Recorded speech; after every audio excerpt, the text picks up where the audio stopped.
Good morning, I'm Meling, Balloo, and welcome to Interfaces on RM1.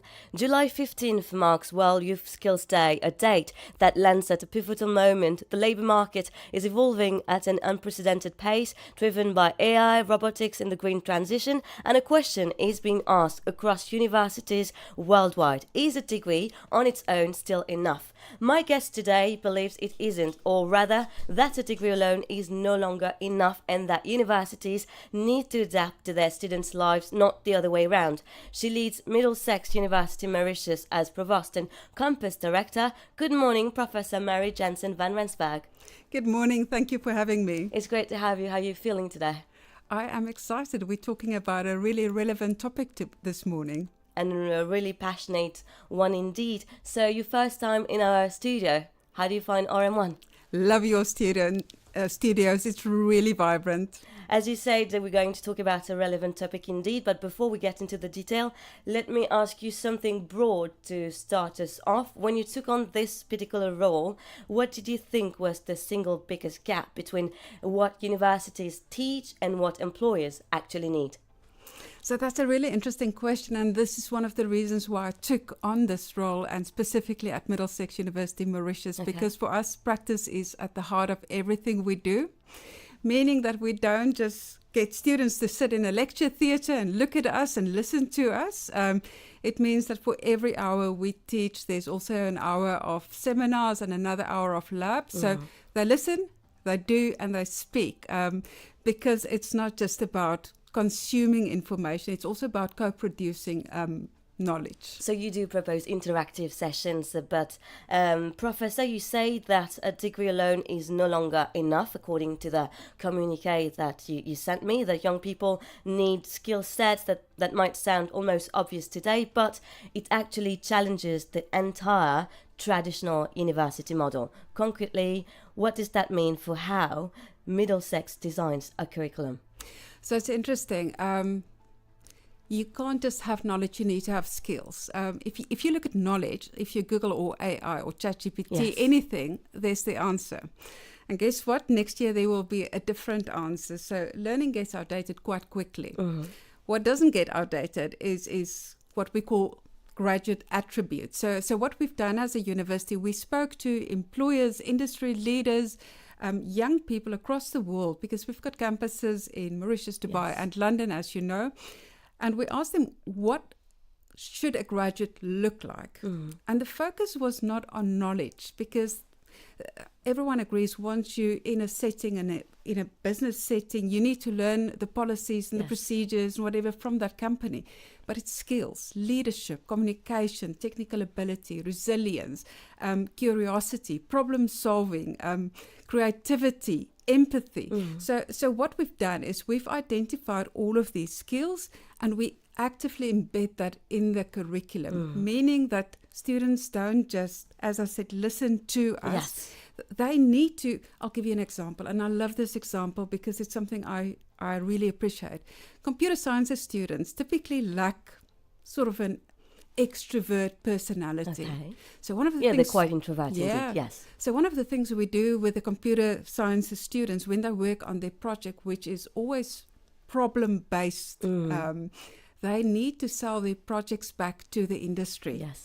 So suddenly, it's not just about the technical skills or the coding skills, it's about the selling skills, because at the end, the public the speaking and the communication skills. And the public would then vote for the best project, and that would actually impact on the assessment mark. So it's about thinking differently about how we prepare people for the future. Indeed, you mentioned as well that your approach and your programs are built around critical thinking, complex problem solving and emerging technologies, and that they are future-proof to integrate advances like AI and robotics, that's for sure. Is it even possible now in 2026 to future-proof a degree?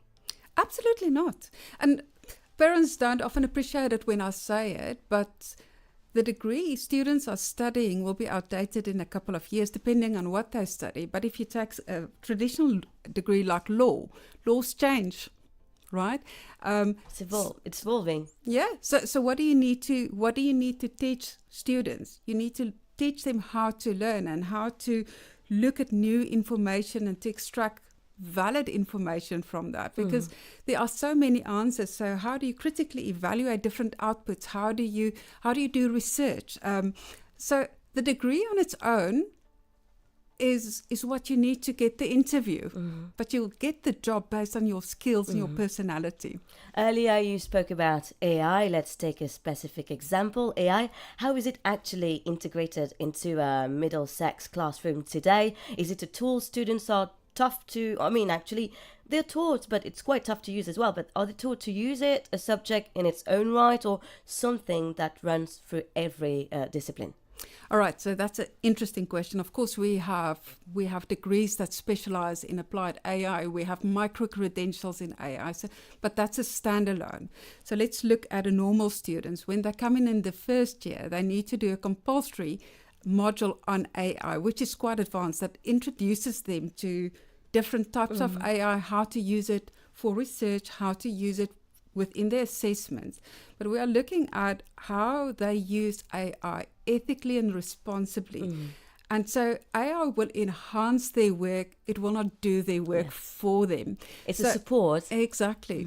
Within our assessments, we do AI audits. We actually look at how vulnerable an assessment is for a student just to upload and ask ChatGPT, write an essay on. We don't do essays anymore because ChatGPT can do it. We would rather say evaluate 3 outputs from ChatGPT, tell us which one is the best and tell us why you say so. They would then have to defend it in person as well. So, if you think about education, why would you want students using a pen and paper to dump their thoughts in an exam hall? Why would you not say to them, that information is there, let's do something more practical. Let's talk. Let's have a conversation. And let's have a portfolio. Let's have continuous assessment where we can track you, but where we can also support you. Because for me, that's a really sad thing. Let's say you are not someone that's noticed in class and you write your exam and you fail. Does it matter? No one would ever know. But if you are supported throughout your studies and we give you formative feedback throughout your studies, we can actually help you to succeed, which for me is our role. It's not there to fail you, because look around you, person next to you will not make it to the 3rd year. That's nonsense. And only this way the outcome will be different. There's a soundbite in your messaging that struck me as well. Our exceptional graduate employability rate is no accident. So what does that rate actually look like at Middlesex Mauritius, and how do you track it? I would say once students leave, how do you manage to track this particular rate? There's a lot of things that I want to say about that. So let me start with your question, how do we track it? After graduation, 6 months afterwards, we would contact our students and we would ask them, are they employed? Have they started their own business? Are they busy with higher education? And typically we have a response rate of 85 to 95%. So we keep track of our students. Okay. That rate at this point in time is 97.7 students are either in graduate employment or busy with further studies or have started their own business.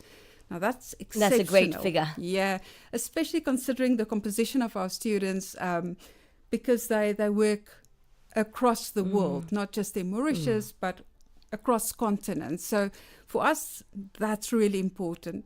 But we also talk to our current students and we ask them, what are you doing? Because we have an employability service, right? So 90% of our students actually work while they are busy with their studies. Can you imagine that? 90%. I'm very pleased with that, because for me, that's an additional part of their learning. So they get a taste of what their next professional lives will look like. Absolutely. And if a student graduates from Middlesex and struggles to find work within, say, 6 months, what does that tell you as an institution? Well, we would want to support that student, but not all students would want to work. Some of them starts with families. Some of them take a gap year. Do you treat it as a failure, an economic circumstance, or something else? No, we try and understand what the reasons would be. But for us, the moment it would go below 95%, that would be a crisis. It would absolutely be a crisis. And I must say 95% is very high by international standards. But that's why we track it, and that's why we're keeping our ears on the ground, and that's why we keep on connecting with our students. But students can always come back to us as well, and we will support them to find the job if that is what they want. There is a support system in place Absolutely. to help them out. Let's talk about something that touches a huge number of students today, balancing work and study. You say more and more undergraduate and postgraduate students need or choose to work alongside their studies. You mentioned a figure earlier through part-time, jobs, placements, or their own ventures. Why do you see that as an asset rather than a distraction? Oh gosh. What is the number one reason students don't find graduate employment? Because of a lack of experience. Indeed. So let's make it possible for them to get experience. And again, there's different ways of doing that. Okay. So I'm going to mention a few things that we do. I'll start with postgraduate because that's probably the easiest. Our postgraduate qualifications are offered after hours and through hybrid delivery, meaning that they only have to attend 25% of the classes on campus and that they can follow the curriculum online, which makes it easy to combine work with studies. Now let's go to the undergraduates. For the undergraduates, we have done two things. The first thing is we try and timetable their classes across 3 days of the week, meaning that they have time to work. So that's a structural shift, not just a marketing line. You're doing it and implementing it on a daily basis. We have to, because that gives them then an opportunity to work on the other days. And typically what one would expect from a student is that they would spend about 20 hours working.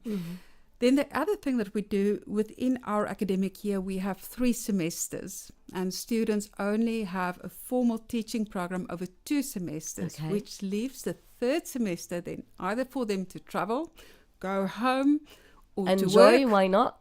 Why not? And work. Time for leisure as well. Yeah. So we've done structurally a lot of things to help them. But on top of that, I referred earlier on to our employability service, right? So we have career fairs, at least 3 a year, where we welcome more than 100 companies at a time. And what is probably one of the most inspirational things is to see industry working with students and saying, I'm so impressed. Would you like to sign a contract on the spot? And we see that all the time. But then there's more than that. We also have a lot of co-curricular activities like hackathons, like speed coding competitions, like advertising pitches, where we work with industry on real life problems. In fact, this year we worked with a company with BDO on a problem that was tackled by students in Dubai, London and Mauritius, and they actually formed part of global teams as consultants to find a solution to the other one's problem. There we go.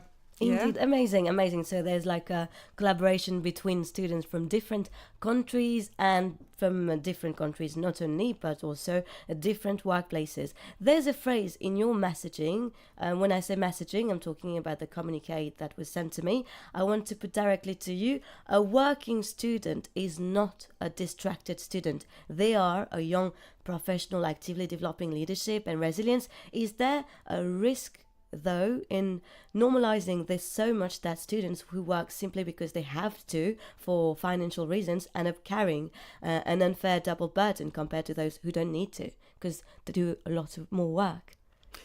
Have you ever heard about the saying that says, if you want to get something done, give it to a busy person? I did. So I'm going to stop with that because I think we also help students to manage their time. We've got wellbeing services on campus. We've got counselors on campus to help them. We've got learning enhancement teams to help them. So there's support for them. So you support a student who's juggling a job, a placement, or even their own business, and so that this flexibility doesn't quietly turn into exhaustion. Exactly, but we also create opportunities for them. So you were saying, having their own business. We have business pitch competitions where they can get seed funding for their business. We work with MCB that actually mentors them in terms of, accelerating the business idea the growth. So for me, it's about what do you want to do and what do you need to do. Some students don't want to do it, and that's absolutely fine because they're in a privileged position where they have a choice. Others do it out of necessity, so how can we support them? Others do it by virtue of their personality. They don't want to sit around waiting for the next thing to happen, and so they use their time productively. So how can we support each of those different types of students to become who they ultimately should be? Absolutely. Their own, to find their own, I would say like their true meaning, to their process, to life, to their bigger self, to become their bigger self. Yeah. Blended learning combines on-campus engagement with digital delivery. Is there anything you feel gets lost when a portion of the university experience moves online? The informal mentorship, the networking, the simple presence of being around other students? So I think you need to manage the balance very carefully, because we've seen in COVID time, it was no problem for us to go online because we have the learning management systems, we've got the software, etc. But you're unable to catch up with the student. You're unable to see body language. Some students simply switch off because they say that they don't have connectivity. So you need to balance that. So for us, we want to see students on campus at least 6 hours for every module that they take. And that happens not just in big groups, but also in smaller groups so that we can have a personal connection with them. And for a student choosing between a fully on-campus degree and this more modular, flexible pathway, what's your honest advice on who each option actually suits? Well, I think it really depends on the student. So modular, more flexible, maybe for a working professional, maybe for someone with self-discipline, maybe for a more mature student, because there's a lot of peer learning that happens in class. And I would say that the younger students, the undergraduate students, really benefit from that experience, because that's also an outcome of university, right? It is the skills to sit in a multicultural classroom and to listen to different perspectives. It's the skills to stand up and conduct a presentation. And that itself is an enriching experience. Exactly. So I think the more mature you are, the more flexible you would benefit from more flexibility. But I think the younger you are, the more you would benefit from the on-campus experience. I always say, you can actually see a Middlesex student when I can spot them in a crowd, because you can see that they really embrace the values of our university, and you can see that they are really well-rounded.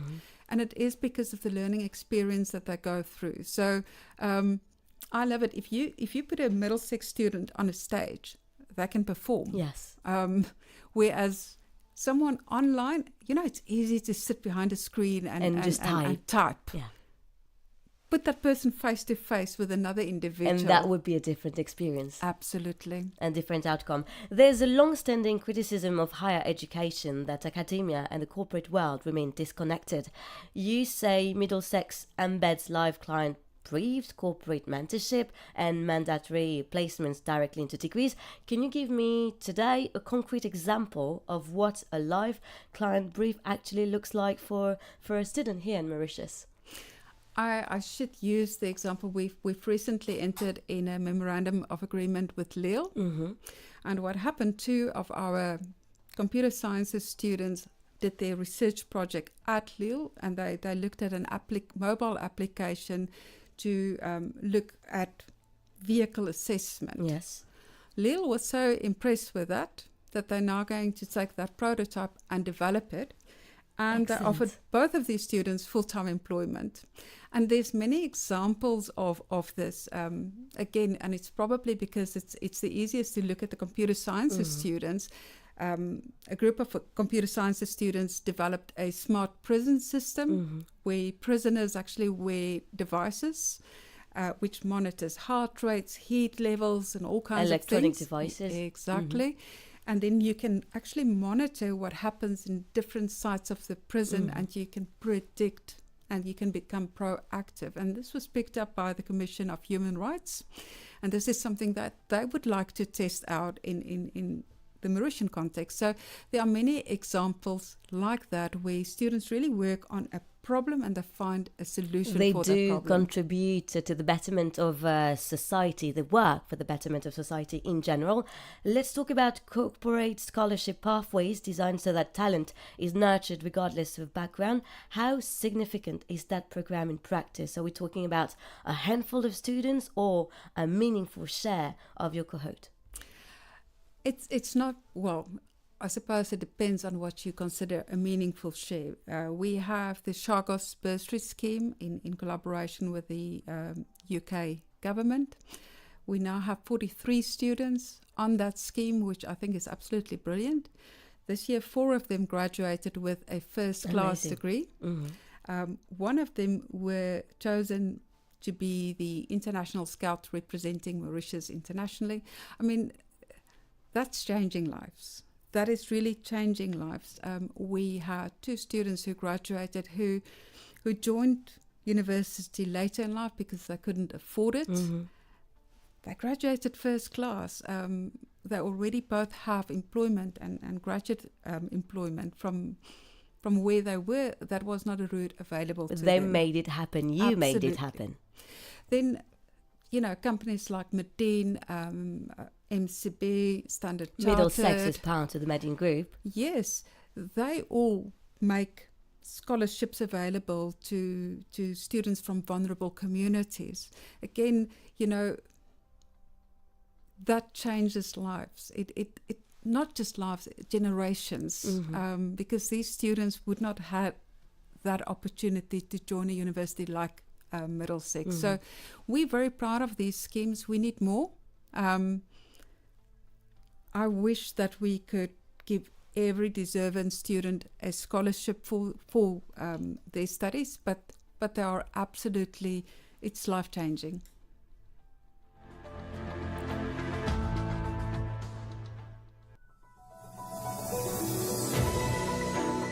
Vous écoutez RM1, Nord-Sud 98.9, Centre 97.3, Est-Ouest 91.7.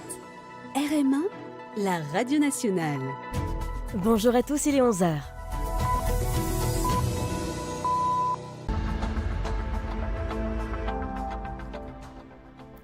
So you're listening to Interfaces, dear listeners, and thank you for being with us, Professor Jansen. So today you were just talking about your cohort, you were talking about the meaningful share, we're also talking about the corporate scholarship pathways and talking about what's happening internationally for your graduates. On the postgraduate side, you note a growing global demand for specialized qualifications, with more students choosing to study abroad, and that Mauritius is strengthening its position as a regional education hub. What does Middlesex Mauritius offer specifically that a British postgraduate degree obtained in the UK itself wouldn't? I myself, for instance, I studied in Paris, right? I didn't want to study in Mauritius because at that time I said, okay, there were no universities for me, and when you come from the French system, you have to go straight to France for your further studies. So right now, for someone like me in the future, or for someone just like going to Middlesex University, what's the difference between a UK obtained degree and a Middlesex one, though it's part of the same group? So let me start off by saying all our students graduate with a UK degree, regardless of where they study. Mm-hmm. So the degree is conferred by Middlesex University, UK.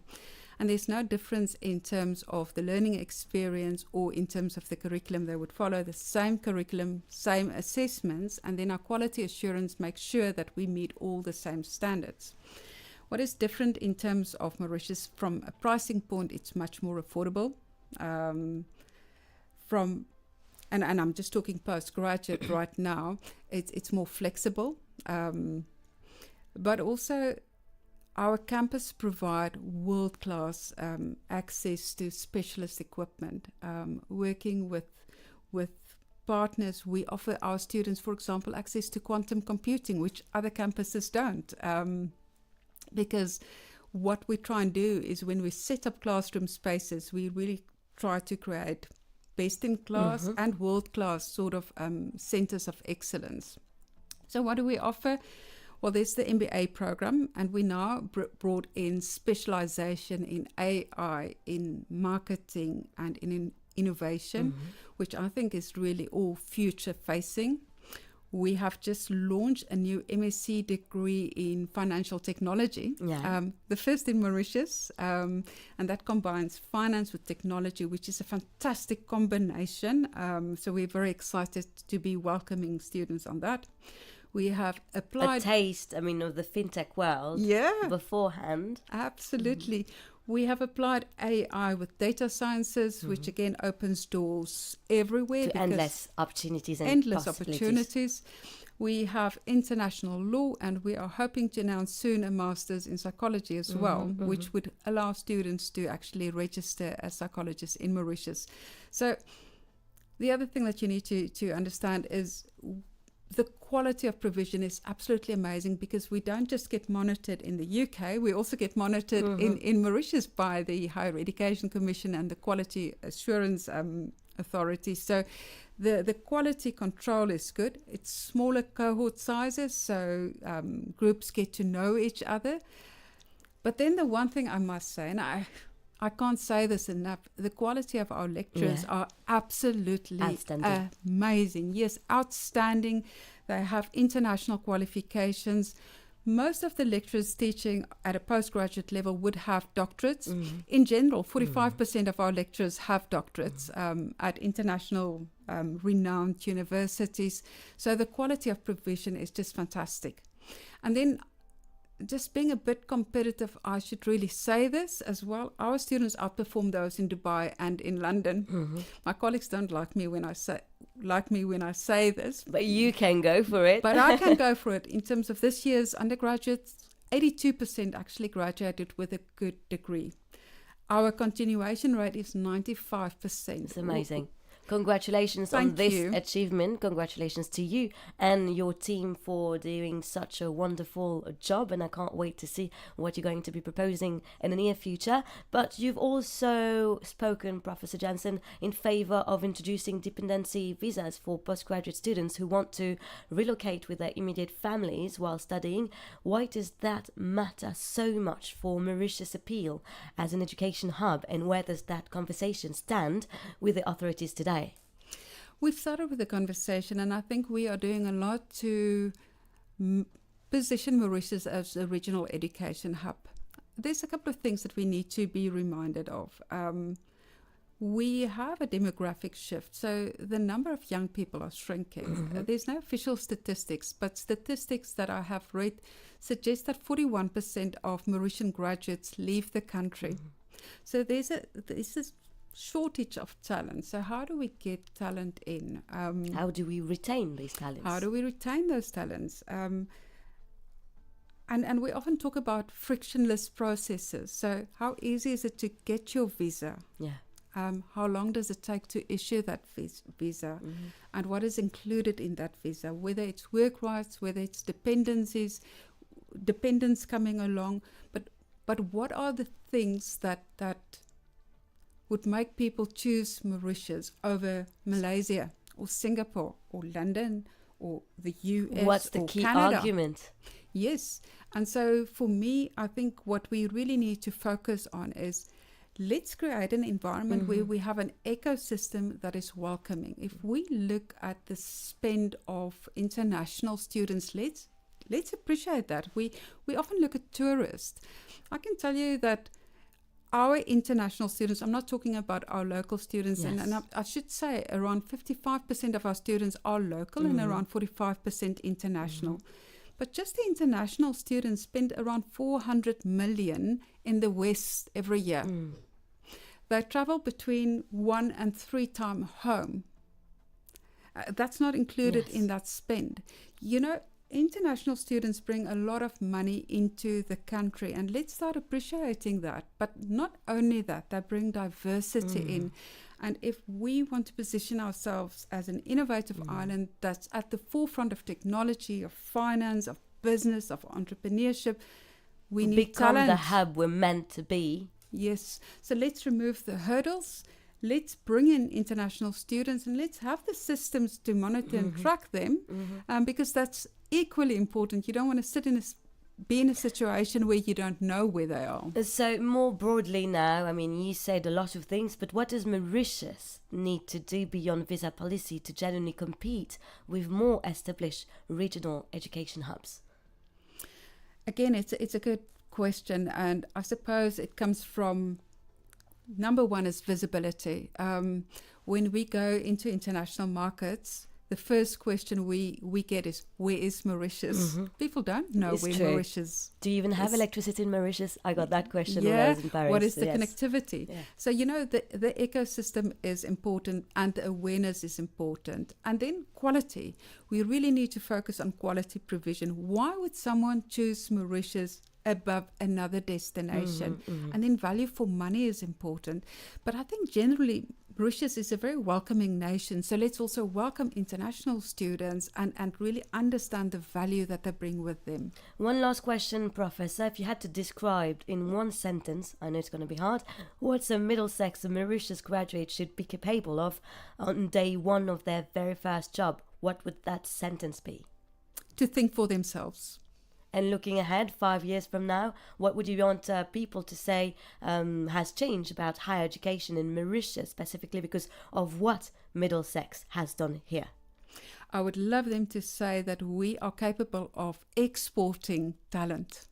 You said it all. Thank you, Professor Mary Jensen van Rensburg, Provost and Campus Director of Middlesex University, Mauritius. So that's it for today's edition of Interfaces, dear listeners. I'll be with you shortly in just a few minutes for our musical show. No guest today for the next Interfaces, Economy and Society. See you in a minute.